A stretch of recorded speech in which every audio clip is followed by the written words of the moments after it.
एक और विषय स्वामी जी शामिल करते हैं। टेम्परेचर चेंज हुआ नहीं कि बहुत सारे लोगों को एलर्जी की दिक्कत शुरू हो जाती है मौसम जब बदल रहा होता है। जैसे आंखों में जलन की शुरुआत हो जाती है, आंखें लाल हो जाती हैं कुछ लोगों की, नाक से पानी बहने लगता है। इसके लिए कुछ उपाय बता दें। योगाभ्यास तो हो ही रहा है। देखो, बंदूक आसन, योग मुद्रासन, वक्रासन आदि में कर रहा हूं। एक बात और बता देता हूं, ये जो सर्दी, जुकाम और फिर बुखार भी साथ में आता है, इसके लिए गिलोय प्रमोशन है। गिलोय घनवटी एडवांस हमने सबको इसके लिए उपलब्ध करवाई है। और एक बात आपको कहना चाहता हूं, चाहे वो सामान्य फीवर हो या टाइफाइड वाला फीवर हो, इसके लिए हमने फेवोग्रिट और टाइफोग्रिट, ये नए अवदान, नया योगदान, नई मेडिसिन, नए रिसर्च पे हमने कर दिया। किसी को टाइफाइड हो जाए ना, आंतों में सूजन आने से जो बुखार होता है उसको कहते हैं टाइफाइड, आंत्र ज्वर। आंतों में शोथ होने से, स्वेलिंग होने से बुखार होता है। खूब कला 2 से 3 ग्राम, मुनक्का 5 से 7 और अंजीर 2-3 बस। इसका पेस्ट करके 400 ग्राम पानी में पकाएं और 50 से 100 ग्राम बच जाए, आधा कप बच जाए, तब उसको छान करके पी लें और 1 गोली गिलोय घनवटी खा लें। कफ, कोल्ड, सर्दी, जुकाम और बुखार जो साथ में होता है, और वो भी सामान्य नहीं, टाइफाइड वाला बुखार ठीक हो जाता है। बाकी बुखार के लिए तो गिलोय घनवटी, ज्वरनाशक वटी, मांसोदर्शन घनवटी काम करती हैं। तो ये जो एलोपैथी में जो बुखार के लिए भी दवाई लेते हैं ना, ये हमारे पेनक्रियाज पर, लीवर और किडनी पर बुरा असर डालती है। इसलिए अब घर घर में लोग गिलोय लगा रहे हैं, तुलसी लगा रहे हैं, घर घर में हल्दी, अदरक गमलों में लगा रहे हैं। ये हमने इंडिया टीवी पर अभियान शुरू किया और उसका असर अब जमीन पर दिख रहा है। तो ये छोटी छोटी, लेकिन स्वामी जी जमीन पर एक असर ये भी बहुत सारे लोगों से है सुनने और देखने को मिला कि अंजीर और मुनक्के का जायका तो बहुत अच्छा है, लेकिन जब खूब कला उसके साथ पिसती है तो वो जो पेस्ट तैयार होता है उसका जायका बड़ा खराब हो जाता है। उसको थोड़ा सा अगर ठीक करवा दें आप तो बेहतर होगा, लोग आसानी से ले पाएंगे। हर बार आप एक नई परेशानी लेकर आ जाते हैं, कभी गोखरू का पानी, कभी पेस्ट। ये अब जो है, इनको मजा चाहिए थोड़ा। मजा के बाद सजा है, बाहर खड़ी प्रतीक्षा कर रही है। इसलिए खूब कला का जो टेस्ट है इतना भी खराब नहीं होता। उसमें मुनक्का, अंजीर की मात्रा बढ़ा दें, उसमें मुनक्का, अंजीर की मात्रा थोड़ी बढ़ा दें और ऊपर से मुनक्का या खजूर थोड़ा और ऊपर से खा ले, कोई दिक्कत नहीं है। अच्छा तो, स्वामी जी, कड़वी कड़वी गोली पानी के साथ गिटना कितना आसान है, लेकिन यहाँ जो आयुर्वेदिक नुस्खे हैं उसमें थोड़ा सा भी स्वाद अगर इधर उधर हो जाए तो उसको तुरंत ठीक कराने की बात हो जाती है। स्वामी जी, एक और विषय हम शामिल कर लेते हैं। एस्थमा की शुरुआत एलर्जी से होती है जो बाद में क्रॉनिक एस्थमा का रूप ले लेता है। खास तौर पर जब मौसम बदल रहा हो, पोलन की मात्रा हवा में बढ़ जाए, तो फिर इसका उपाय कैसे करें? ये देखो, सीधी सी बात है। अभी हम तो आसन बता रहे थे, ये बैठ करके ना खाली यही चीजें कर रहे हैं। सूक्ष्म है, ये 2-3 सूक्ष्म है, बड़े महत्वपूर्ण है। कोई खड़े भी ना हो पाए, बैठे बैठे ही चारपाई पर, कुर्सी में ही, ऑफिस में ही, ऐसे ऐसे।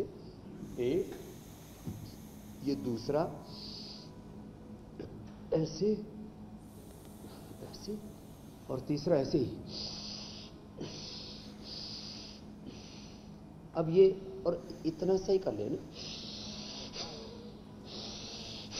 एक बहुत बड़ी बात की तरफ ध्यान दिलाना चाहता हूं।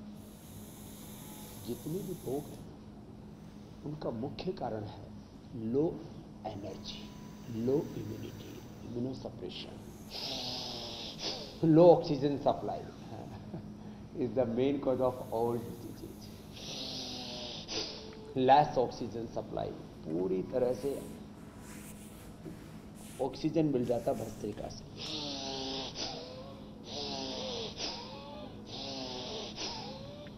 कफ कोल्ड होने पर थोड़ा धीरे धीरे कर रहे, सीधा असर होता है इसका रेस्पिरेटरी सिस्टम का और इंस्टेंट बेनिफिट होता है। लाइफस्टाइल डिजीज पुरानी हो जाए तो क्रोनिक, इनक्योरेबल और फिर अलग अलग प्रकार की जेनेटिक बीमारियां भी उभरने लगती हैं। जैसे भाई हमारे हिमांशु जी को पिताजी से हार्ट की और बीपी की प्रॉब्लम आ गई थी, अब इन्होंने उसको हटा दिया। हमारा जेनेटिक स्ट्रक्चर या हमारा डीएनए रोगियों का नहीं है। 100-200 साल पहले अपने पूर्वजों को देखेंगे, किसी को BP, sugar, thyroid, asthma, arthritis, fatty liver, liver सेल्सर, हेपेटाइटिस, कैंसर जैसे रोग नहीं हुआ करते थे। ऐसे ही ये जितने भी लाइफस्टाइल डिजीज और ये जितने भी एलर्जीज हैं, अब पोलन, हमारे यहाँ योगा ग्राम में तो हजारों प्रकार के पुष्प हैं, चारों तरफ जंगल है, राजा जी नेशनल पार्क है, यहाँ बुला करके हम लोगों के एलर्जी ठीक करते हैं। भस्त्रिका, आप लोहे से लोहे को काट रहे हैं स्वामी जी। और शुद्धिकरण, जलनेति, सूत्रनेति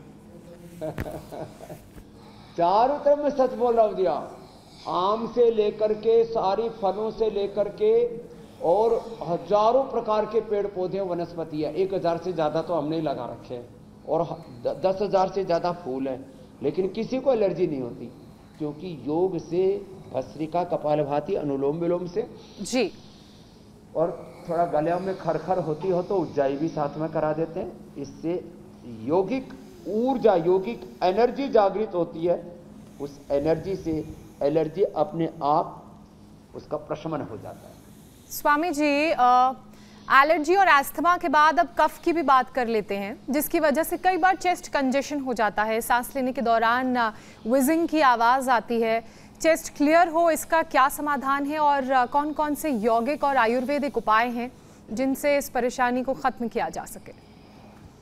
जलनेति, सूत्रनेति और सुबह उठ करके गुनगुने पानी में थोड़ा सा उसमें सेंधा नमक डाल दें, और किसी को ज़्यादा ही कफ कोल्ड हो तो थोड़ा सा त्रिकुटू डाल दें और उससे फिर कुंजर कर लें, पूरी चेस्ट क्लीन हो जाती है। कुंजल तो करके आई स्वामी जी, अब कल त्रिकुटू डाल के करूंगी। इसमें उज्जाई भी कर लें।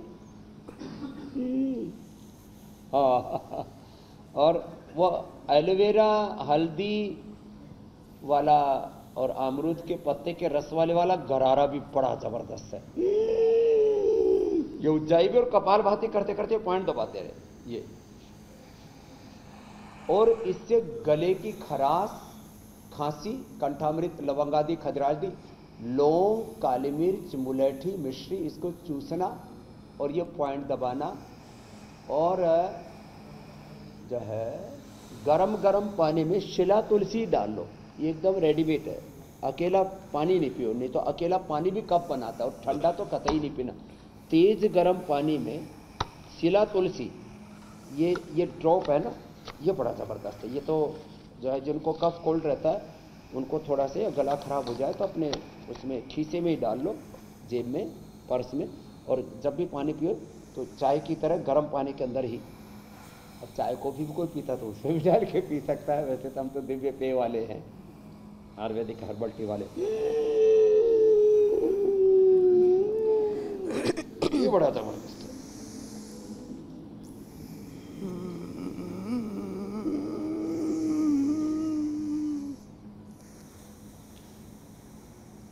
होल्ड करके 10 से 20 सेकेंड, फिर दाएं को बंद करके